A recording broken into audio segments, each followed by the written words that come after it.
Let's talk about happiness. What does it mean to be happy, you know? What is happiness? What is joy? What's the difference? Is there a difference? So so what does it mean for somebody to be happy, right? Like not everybody's happy doing the same thing. You know, some people are happy as teachers. Some people are absolutely not. Um, and that's okay because God didn't make everybody to be teachers. God makes will make us the happiest when we're doing what we were made to be doing, you know?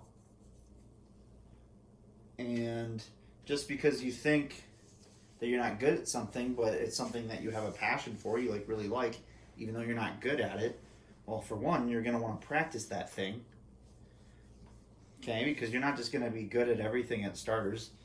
I mean, I get infuriated when I play guitar and I play the wrong note, or play the piano and I play the wrong note, but I still enjoy doing it. You know, I don't have to be the best. That's okay. I'm not. I'm not called to be the best piano player in the world.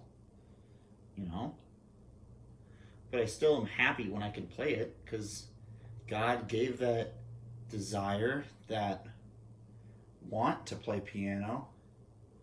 He gave that to me, and when I'm doing that thing that He gave to me to want to do, you know, then I'm happy. Okay, and let's make the decision right now. What is happiness and what is joy? What is the difference between happiness and joy? So happiness is like you're playing the piano and you're having fun and you're happy, you know, or you see a friend and you give them a big hug and you're happy to see them. It's very temporal. It's very like in this moment I am feeling happy. I mean, you could say I am feeling very joyful, but for just separating the two, you are in that moment happy. Okay, so happiness is a moment to moment thing. And joy is just kind of like an overarching thing. You can be sad, but still be joyful. You know, if somebody passes away and you know that they lived a very good life, you know that they had a good relationship with Christ, and you have a very strong hope that they're going to heaven, because we never really know, you know, we won't know until we get there. But I mean, there's the saints, but other than the saints, which, you know, that's not the normal thing. Um, you can still be joyful for the life that they lived and also sad at the same time, or sorrowful. Okay, having one doesn't mutually exclude the other. You can be sorrowful and sad because of all the things happening in the world and everything, but still be a joyful person. If you're a joyful person, yeah, you're not always happy.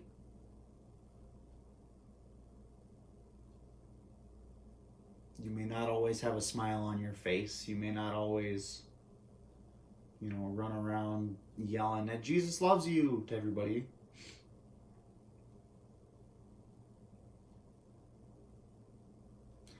But when you're a joyful person, that means you've hit your stride, you know? You're doing what you're supposed to be doing. When you look at people who are just immersed in sin and they're just caught up in, you know, addiction or something like that, they're usually not joyful people, you know? Show me one joyful addict. Not a happy addict, not somebody who's just happy right now, but somebody who's truly joyful, just a pleasure to be around. They always just have this aura around them of they just bring joy. They light up the room that they're in, you know?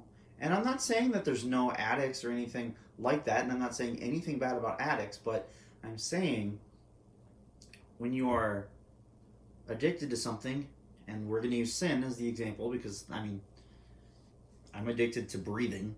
right? Not a bad thing. When you're addicted to sin, that makes you focus on yourself mostly, because you're mostly focusing on pleasing yourself when you're sinning. And this is not like the ends can never justify the means. You can never, nowhere does it say that it's okay for the ends to justify the means to make somebody else happy, right? Like if you lie to somebody to make them happy, congratulations, you're a liar. Right? Like the truth, we hide the truth from people to maintain this happiness for them, we think. Or we think that we're saving their feelings or something. I don't know. It honestly, if you know something that you know somebody should hear, you should tell them. If it's not your place to tell them, figure out whose place it is to tell them and then tell that person to tell them.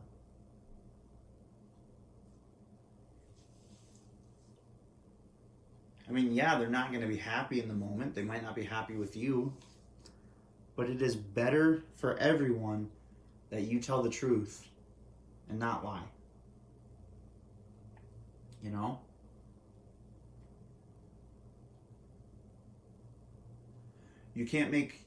Don't try to make other people happy by lying to them. Because that just turns you into a liar. And you might not think that's such a dangerous thing, but you start lying now and again just to make people happy, and all of a sudden you're lying about bigger things that are actually important things. And you hear me saying this now like, oh, Cody, that would never happen. It's just like a small little white lie. Who cares? No, it does matter. Those things build up. Those little things start to build up over time, over lie and over lie and over lie. Eventually you're just a habitual liar and you don't even know the truth anymore.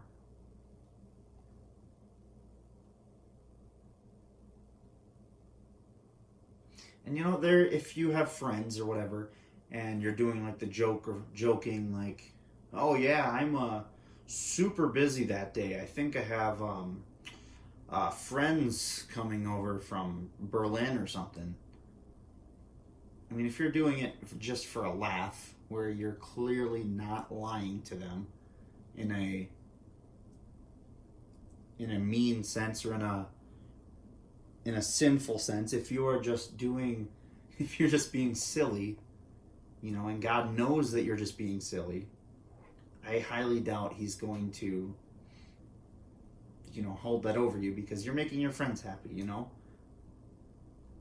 But you're not doing it to protect them. You're doing it just to make them laugh. And if it's an over-the-top, ridiculous way,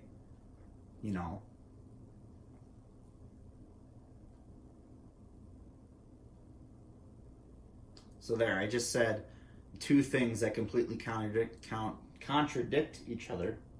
Don't lie to make your friends happy, but at the same time, lie to make your friends happy.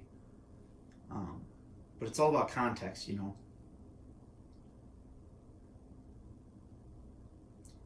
As long as you're not being serious about, I don't know, whatever, And maybe that's just me. Maybe I just like to be the one to do those over-the-top ones where like, oh yeah, I can't. I think I have football that day. But then very clearly say, yeah, I can help. I don't think God's going to hate you for that. Okay, pause. God's not going to hate you anyway, but unpause. Okay, so what does that have to do with happiness, right? Let's wheel her back here. If you're stuck in those sins, right, as lying, you're thinking about yourself, what's going to be easiest for you. Because when we lie, we're doing that for ourselves, because that's easier for us to not have to face the truth, to not have to face the facts. And if we can spare somebody from that, we should. And that's wrong, okay? That's just what's going through your head. But that's still wrong, That's not going to help you grow as a person. And you're not being charitable to the other person, because it's better if they know the thing that they're supposed to be knowing about than not. And I have 2 examples, one of which I will share, the other one I will not. October 23rd, 2014, I was just about to go to bed, and I got a snap from my friend Stephanie. And she was upset, and she was like, I'm so sorry. Or like, did you hear? I don't remember which one it was. It was a long time ago. I think it was like, did you hear what happened? Or whatever. And I was like, no. And then she called me. And then she told me one of my classmates had passed away in a car accident. Okay, and we just graduated in 2013, so this is like just a little bit over, probably like a year and a quarter, year and a half after graduation.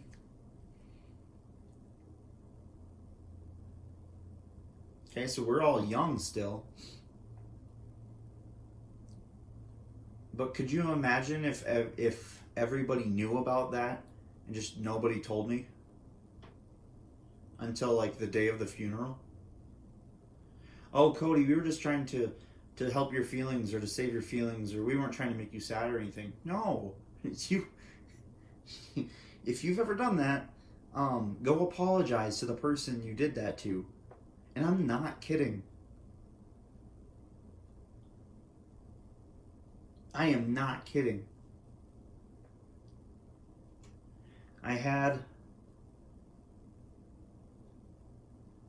No, I'm not going to tell this one. Never mind. For the sake of the person, out of love for them, I won't. But just know that when you are withholding information from somebody who ought to know it, that is not a good thing. That does not make you happy or joyful, because now you're holding a secret from them. You're basically lying to them. And when they find out, and they know you know, and they know how long you've known, how big of a breach of trust does that create? Where you knew something for this long, and it was something that's very important to the other person, and you just didn't tell them because what? Because you didn't want to? Because you were afraid how they would react? Well, congratulations, you've just made it worse, because now you've added more time on there. Time that they should have known, time that they should have gotten over it. I'm listening to the Bible in the Year podcast, and today, day 261 or 2, I don't remember. It's what am I saying? It's Numbers and Deuteronomy.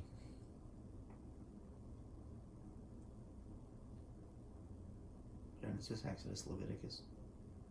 Or is it Leviticus and Numbers? It might be Leviticus and Numbers. I think it's Leviticus and Numbers, but anyway. So the people have just left Egypt, and they're wandering in the desert right now. And that's because they're wandering in the desert because they didn't listen to what God was saying, you know? They chose to do their own kind of a thing, and because of that, those people were definitely not happy. They had to go around in the desert for 39 years or 38 years and spent 2 years just chilling before they were going to do anything, and then they ended up spending another 39 wandering around. 38, pardon. So because the parents, the first generation, the people who just came out of Egypt, didn't do what God was asking of them, or were sinning, basically, it affected the children too, because the children, they would have been able to grow up in the promised land, and all of a sudden, and and the first generation would have fought for and defeated, the people of the land around them, right? That was God's plan. God's plan was to take the people out of Egypt and then go immediately into this other place, or after 2 years or whatever. I don't know. But when the people grumbled and said, we can't do this, well, yeah, you can't, but I can. I'm God. I can do whatever the heck I want. Right? So those people did not die happily. They didn't have a happy life. They didn't have a joyful life. Well, they might have had a joyful life. But imagine knowing that your actions now affect your children in a very real way, where some of them might die because of your actions. Right? That entire generation, minus Joshua, no longer gets to go to the promised land. Because why? Because they weren't listening to God. They weren't doing what God was asking of them. Had they just done the thing that God asked of them, they would have just been able to go in. Take it over. Their kids would have grown up in the promised land. Everything would have been great. The milk and the honey flowed there. But no, because they weren't listening to God, they were doing what they wanted to do. They were a very stubborn and hard-hearted people. They didn't get that joy, that pure joy that would have came from being in the promised land.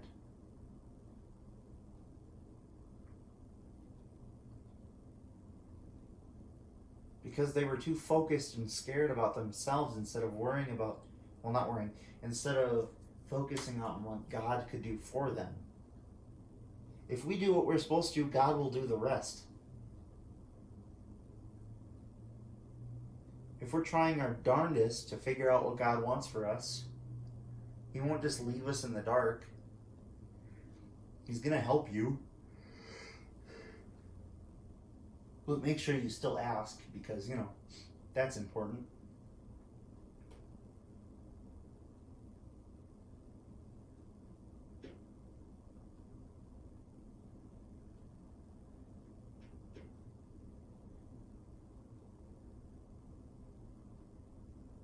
When you look around and you think of the happiest people, right? The most joyful people.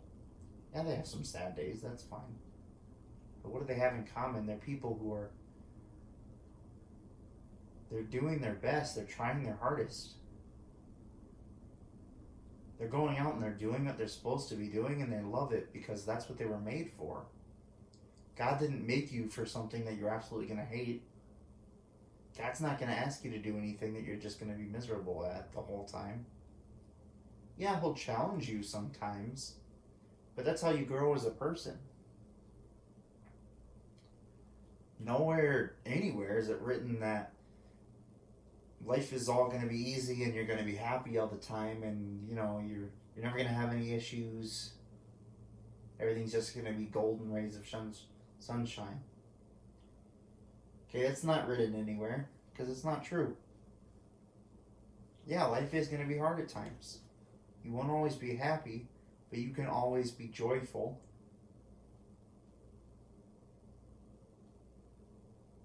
You can be incredibly sad and just having an awful day, but still make somebody else happy. With a simple smile or a hug or a gift or something like that. Not saying it has to be anything big, but just giving somebody a sucker on a day when you're not feeling good either. And saying, Lord, I'm not in a good mood right now, but if I can brighten someone else's mood, for you, then it'll be worth it. If I can do this for you because of all that you have done for me, it would have been worth it.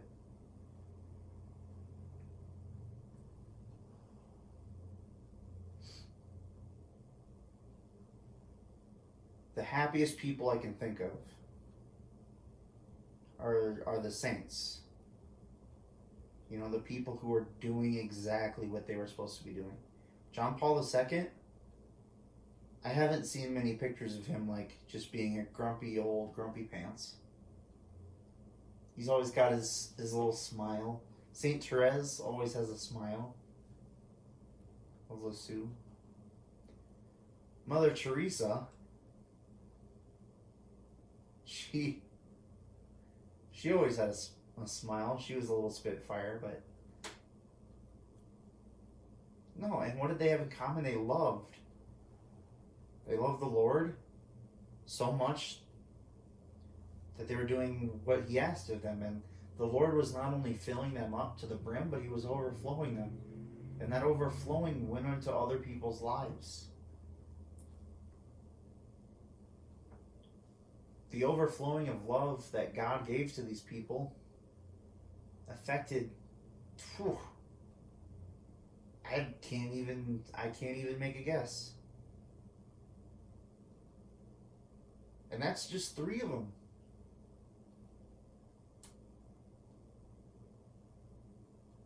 I wish we would have gotten to hear more about the disciples. I honestly do. I wish we would have gotten some stories in the Bible or something where it's like they're going out and they just had a swim and it was fun. You know, what does that do for our spiritual life? I don't know, probably nothing, which is why it's not in the book. I mean, surely they went out and they did something fun. Like, hey, you guys want to go hike over here? Just go like see what's in the area. You want to go swimming? You want to go fishing? You guys just want to sit here and chat? Do you want to play a board game? Little known fact: there were some games back then. Not chess, I don't think yet. Maybe. But there were some games back then. And they would have been, well, everything is in the area at that point, but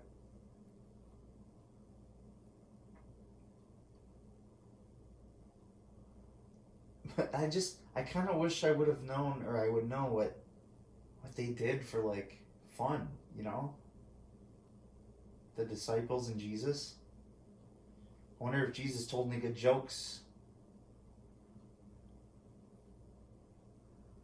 I wonder if they ever played some practical jokes on each other.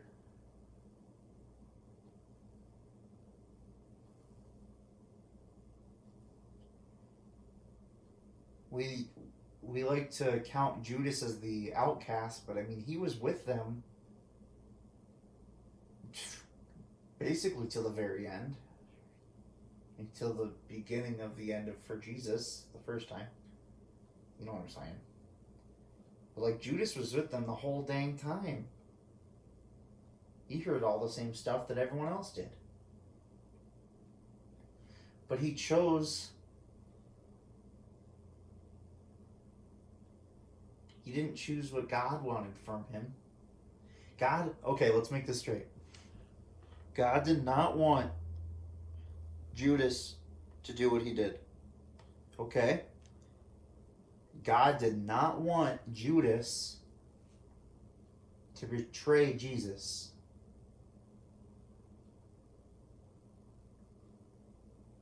Okay? God did not will for him to sin, because that goes completely against God and His infinite love and mercy. God also did not want him to commit suicide. Okay? God didn't want that to happen.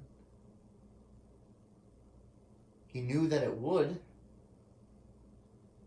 because God is not bound by time. He can see all time at once. So He's seeing your birth and your death all at the same time, but time doesn't exist for Him, so He's also not. Anyway,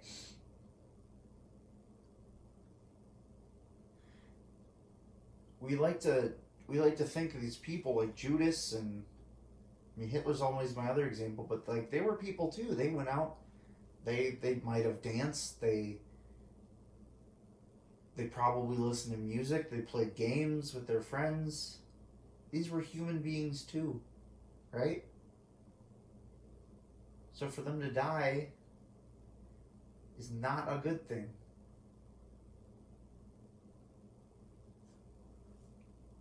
Especially to die without Christ.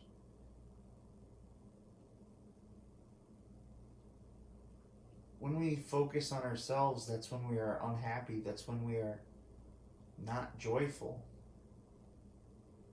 Nobody can get joy from themselves, and I mean like true joy, if you're simply focusing on yourself the whole time.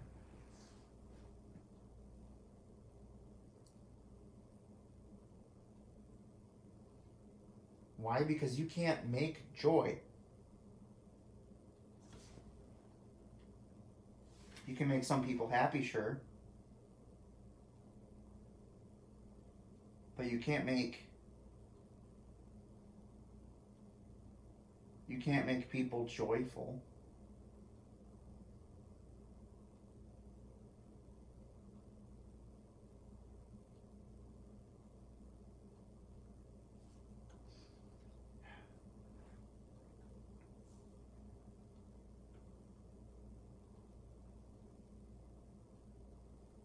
So what's the point of all this? It's just, I don't know. It's just to get you to realize that being selfish won't bring you joy, really. Or true happiness.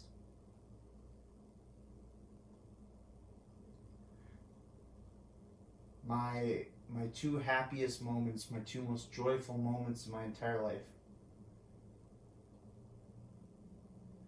were times when I really believe I was doing what God wanted me to.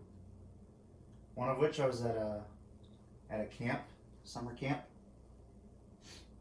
and I was sitting by the fire, and this girl was playing with my hair, and that was it.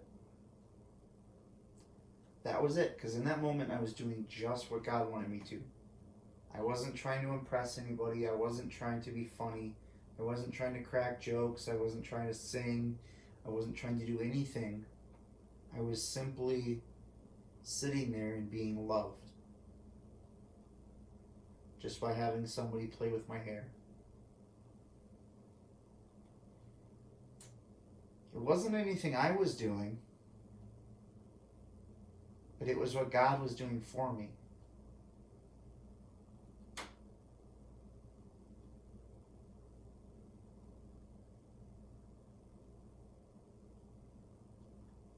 My third happiest moment is actually probably the same day. Was just sitting in adoration, holding that same person's hand. Yes, I had a crush on her. But I wasn't expecting anything.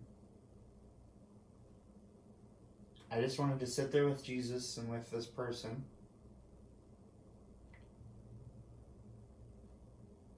And just be.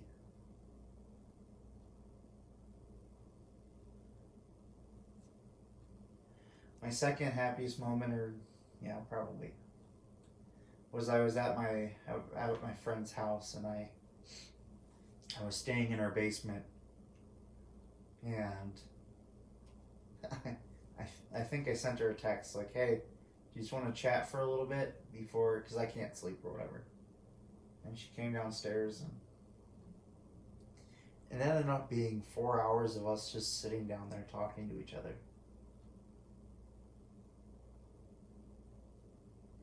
Just 4 hours of just being with a friend.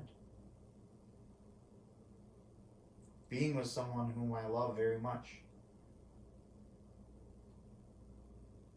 The same with the first one. It's just being with the person or the people that you love. Those are the two happiest moments of my life.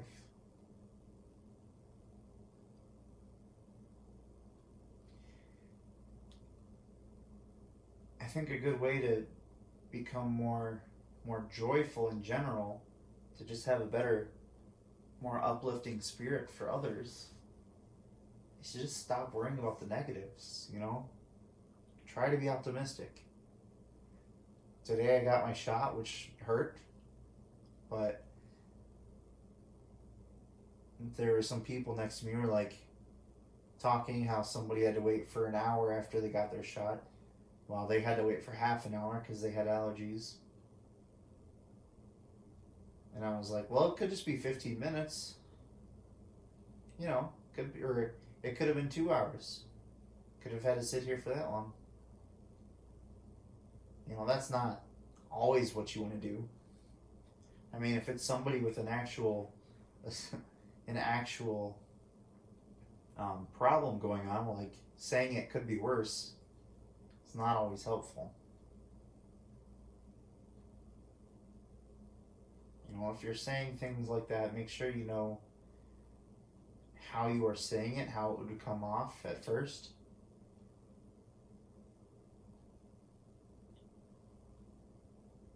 That is important to know how other people might take things. And if you get stuck in traffic, you know, instead of focusing on, oh man, this sucks, but just praying for the people around you, you know. How often are you going to be surrounded by these people again? So just thanking God for all these people and hoping that He is with them this day. It doesn't have to be anything serious. It doesn't have to be anything major. It's just a simple, God, thank you for all these people around me. I hope they all get where they're going safely. And that might be the only day somebody prays, or that might be the only time someone prays for them in a while.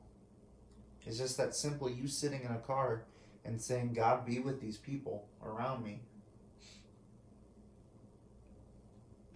You don't know what their family life is like or what their history is like. They might not, nobody might have prayed for them in years. You might be the first one and it's just sitting in a car. Once you stop focusing on all the negatives around you, you start to see the better side of life. I don't even see negatives in people anymore, really. I see some of their actions and think that's silly, but I don't see any bad people.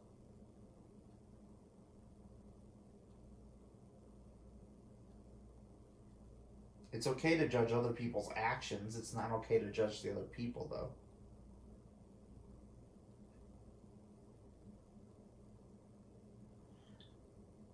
I was checking in with one of my friends one day, and I asked her, or I said, "Hey, I saw your car at home. Did you go to church? I'm just curious. I'm just checking in. You know, like what's up?"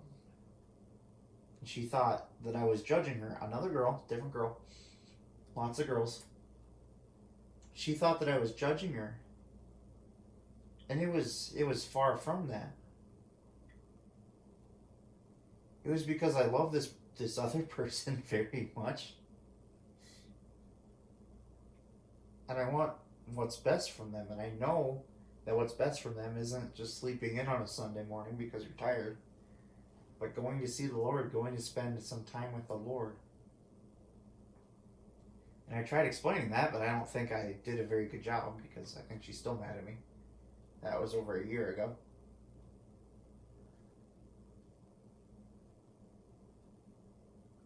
It's important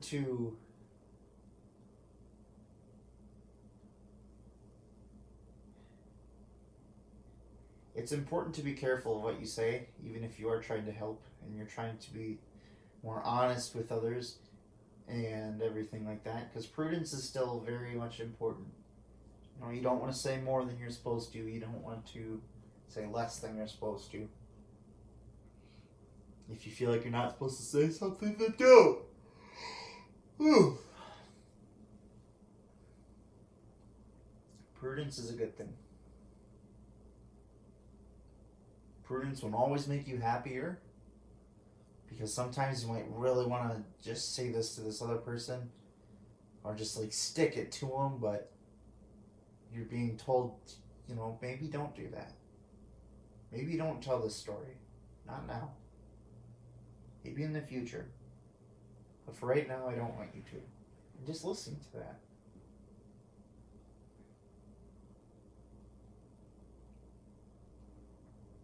And don't forget to tell other people that you love them still.